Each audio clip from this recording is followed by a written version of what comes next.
Hello, everyone. Good morning. This is Marianne Parker, and I'm extremely excited to be here today. And you know why? First of all, I'm part of IQ Podcast Media, and this is a reason to be very excited. Second of all, I'm in beautiful Coronado. If you don't know about Coronado, this is a peninsula. We call it an island, and very exciting things are happening here. First of all, I don't know if you're aware, but Marilyn Monroe actually filmed her movie Some Like It Hot.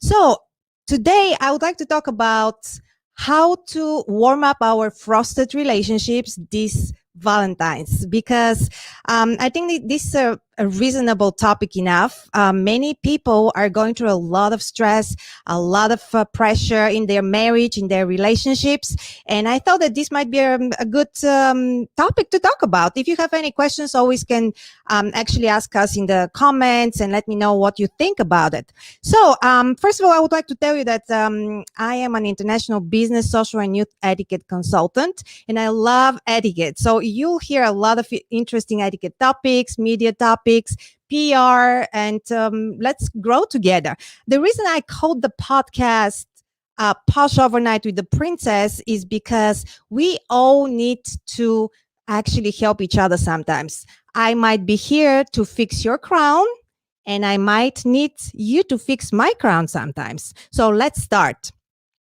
Why I think that warming up the frosted relationship is important, because a recent statistic actually indicated that over 40% of the divorce papers or divorce agreements were raising this year. The reason being is how I said there is so much pressure, a lot of stress. Some people love being together all the time. Some people might take it a little bit overwhelming. So what can you do? Number one, dress to impress. And if you know what I mean, sometimes you can look a little bit more seductive. I have some very beautiful ideas. I have gloves. You don't need to be with your pajama on this Valentine's Day. You can dress something very, something pretty, put a little bit of makeup, put a little bit of cologne for the gentleman, or perfume for the ladies. So I think that this could be a really good idea, because you know what? Even if you are, the best looking person, if you don't take care of yourself, and if your partner sees you every day in this messy bun or without taking a shower, you forgot to brush your teeth, well, you can't really blame them, can you?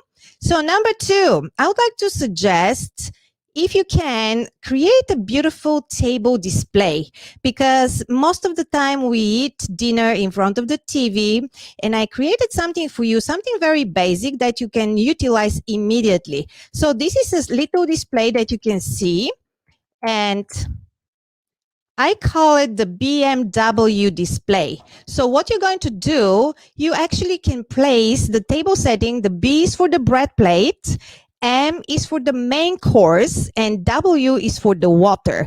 So in other words, you cannot really make a mistake, because the W for the water is going to be, the glasses are always on the right side.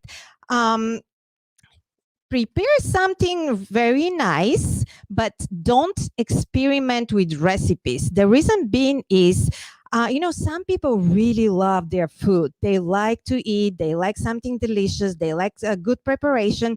So if you are experimenting, and how I know, sometimes this can backfire, because if you want to create something really different, something really sophisticated, but you have never made it before, this can be really, really crucial. So, and big indication for failure. So even if you know only how to make macaroni and cheese, and my suggestion is, don't do it, don't make it from a box. Try to do it at least from scratch, but create something that you really know how to make, and you're going to be safe. Maybe you can purchase a nice chocolate cake or something more delicious, but always make sure to prepare something that is actually tried, cooked before, and do not experiment. So number 4, I wanted to show you something very important, and I call it Ice Ice Baby. The reason being is because we love our champagne, don't you? And today is Monday, is 11:30 in the morning, so obviously I am not going to be drinking champagne champagne right now, but I really want to show you how to open the champagne bottle, because believe it or not, approximately 100 people every year get injured by opening of the champagne in correct way. So we don't want to be part of the statistic. Besides, this can really, really ruin our relationships. And actually, there was a gentleman from a TV show in England, I think it was last year, a very good-looking young man with a very big future. He injures his eye. His name was, I think, Ted Campbell. I'm not sure exactly. So what do?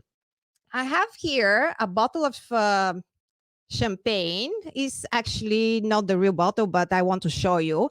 What you're going to do, you have two options. The first one is to open the champagne with a saber. And I have to suggest that if you are going on a date with someone who is planning to have a saber, maybe this is not a very safe choice for you. So try the other method. And it is how can you open this bottle of champagne? So you always have to realize that the bottle of champagne always has this foil on top. So take the champagne with a saber, take the foil out, and keep your hand on top of the champagne, on the top of the metal cage, because many people think and they assume that they have to remove the metal cage, and actually this is wrong. You have to keep the metal cage on, because this is how you're going to have a safe environment. So when you keep the hand on top of the champagne and the metal cage, you can actually unscrew. This is a little wire. This is the metal wire, and it's only 6 times that you have to turn it on the other opposite direction. You see? I don't know why 6 times, but this is the exact amount. So 6 times unscrew the metal wire, and you're going to be able to remove the metal cage eventually. So how do we actually open the bottle? You're going to turn the bottle towards you, not towards the other direction. It has to be towards you. And you're going to hear a slight pop. If you hear a very, very big pop and some kind of an explosion, this is not the correct way for you to open the champagne, because the correct way has to be elegant, sophisticated. The reason why it's so dangerous by opening the champagne incorrectly is because this little bottle has so much pressure inside that actually equals the pressure in the tires of your car. So can you imagine if this explodes? So you have to be very, very careful about it. What do you do when, for example, you want to pour the champagne to the person who you want to enjoy with? Always make sure to pour in a glass. This is the glass for champagne. It has to be a flat and it's a long glass, because it is very different from the glass for for example, red wine or anything else. So this is the glass is for champagne. And you're going to pour the glass up to here. Never pour the entire glass with wine, champagne, or whatever you have. Also, if I have this slight suggestion, if you're at home, make sure that you don't use plastics. This is a plastic glass. Looks very cheap, and you want to make sure that there's a very big difference between being cheap and frugal, but at the same time you can definitely afford to have a proper glass for your date. So I think that this glass could be much better option, and you're going to show your date that you really care. So this is something suitable for maybe picnic, if you're in the park. I have another one that is very, very pretty. And we paid a lot of money for this. It was in a garden party in Los Angeles, and was, I think, $500 per person. But this was in the good days, BC, before COVID, when everyone was celebrating. So I don't think that you can enjoy such a entertainment today. So those are the basic things that you can actually, it's very simple, very basic. You don't need to go over the top. How about gifts? So I brought something just for an example. Gentlemen, ladies, don't stress too much, but you always can have some particular gift, depending on your maybe financial situation right now, depending what are you celebrating. If it's some kind of an anniversary, you don't want to use COVID as an excuse. So show up. You really, really want to show up and, put your best foot forward and have a really good celebration. So if you have any questions about it, just let me know in the comments. By the way, I received this couple of questions regarding how do we feel about gifting therapy sessions this Valentine's Day. And every time in the podcast, I want to talk about something funny. At the same time, I want to talk about something really serious, because life is both, can be funny and can be really serious. When we are talking about the therapy gifts, you have to understand that many people, because of the COVID situation, 2020 was very difficult. Some people are overwhelmed and they went into drug use, alcohol use, depression, anxiety. And this is becoming like a regular requirement for them to be advised to go and see a therapist. So what do we do in a situation like that? If your partner has an issue, you have to be very careful, because some people don't really recognize the fact that they have an issue. And if you just tell them that they do, this might actually really break your relationships, because most people think that they're completely fine. I've never seen anyone who is going to say, oh, you know what, my fourth and fifth glass of wine is okay, I can handle it. But if it's consistent, if it is every day, becomes a burden. And that's why many people decide to leave the relationship. So my suggestion is that you definitely can give the therapy session only after you have a deep conversation with your partner. You need to tell them that you're there for them, you want to help them, and you are suggesting that they need to see a therapist. Or if we have to go together to a therapy, maybe why not?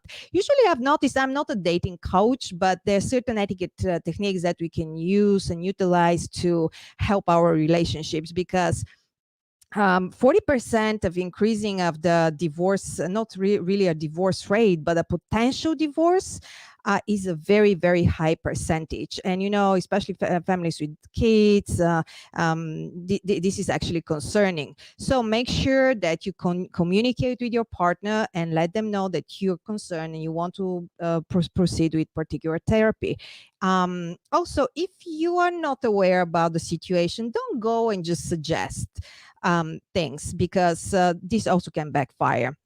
So basically, those are the relationship advice that I can give you about the Valentine's Day. And if you have any question, how I said, I'll be very happy to answer it. By the way, I would like to see your suggestions for this Valentine's Day, and write to me. Send me an email and just let me know how did you celebrate it. If you have a picture, send me a picture.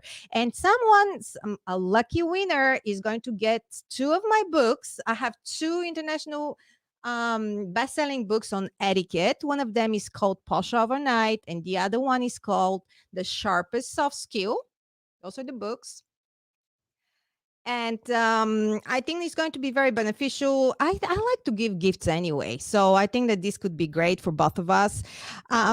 Ladies and gentlemen, let me tell you something else. If you are not in a relationship, because some people prefer not to be, and some people are lucky not to be, they don't need to deal with all this. They don't need to create a table, to navigate the table properly, to learn how to open a champagne, but you still can do it for yourself. Because I have friends and they tell me, you know what, I'm enjoying my company and I'm planning to celebrate Valentine's for me, because you're very important. You have to celebrate everything and anything as much as you can, because we don't know when something like that can happen again. We have to actually celebrate every single moment of our life in a beautiful way. And this is it for me for today. First of all, I would like to also thank our sponsors, Attorney King, Siquan Casino and Resort, Indian Motorcycle of San Diego, the gym, Serrano's Coronado, and IB Fitness.